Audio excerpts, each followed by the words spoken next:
How to connect a camera to a microcontroller. I'll use an Arduino Uno as an example, but you can use any other microcontroller. Most cameras have a connector for a remote shutter release. On my camera, it is located here and has 3 contacts. To understand what these contacts do, let's first look at how the shutter button works. If you press it halfway, the camera focuses. If you press it all the way down, it takes a picture. Now let's go back to the connector. If you short the top contact to the right contact, the camera starts focusing. This works just like pressing the shutter button halfway. And if you short the top contact to the left contact, the camera takes a picture. I took a cable with the correct connector and cut it open. Now I need to determine which wire corresponds to each contact. I short these 2 wires and the camera focuses. I short the other 2 and the camera takes a picture. Now I know which wire is which. I don't need the white wire. Your camera may have a different connector, for example, one like this, but the principle works the same way. You just need to find which contacts are responsible for focusing and taking a picture. You can't simply connect these wires directly to the microcontroller. You need one more component. You can buy it separately, but I removed mine from an old power supply.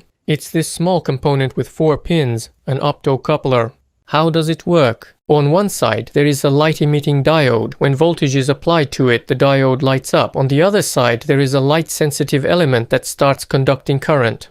Basically, it works like an electronic switch while keeping the 2 circuits electrically isolated. This is what the wiring diagram looks like.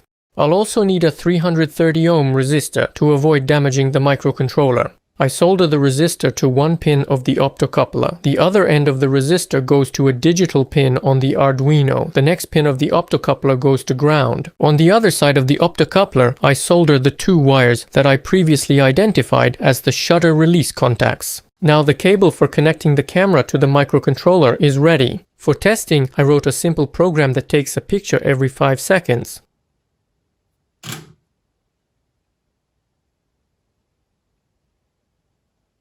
As you can see, it works perfectly. I'll also show you how to connect a flash. A flash is triggered when the center contact is shorted to the outer contact. So I connect the optocoupler to the flash sync contacts. This way, the Arduino microcontroller can now control the flash. Now let's connect some kind of sensor. I'll use a regular light-emitting diode as a light sensor. I wrote a simple program. When light hits the light-emitting diode, the camera takes a picture. I also set the minimum trigger threshold to 100 so that the microcontroller doesn't react to random noise. Let's test it. I turn off the light, then turn it back on, and the camera immediately takes a picture. Everything works. Now you can connect other sensors as well and write whatever logic you need for many different tasks.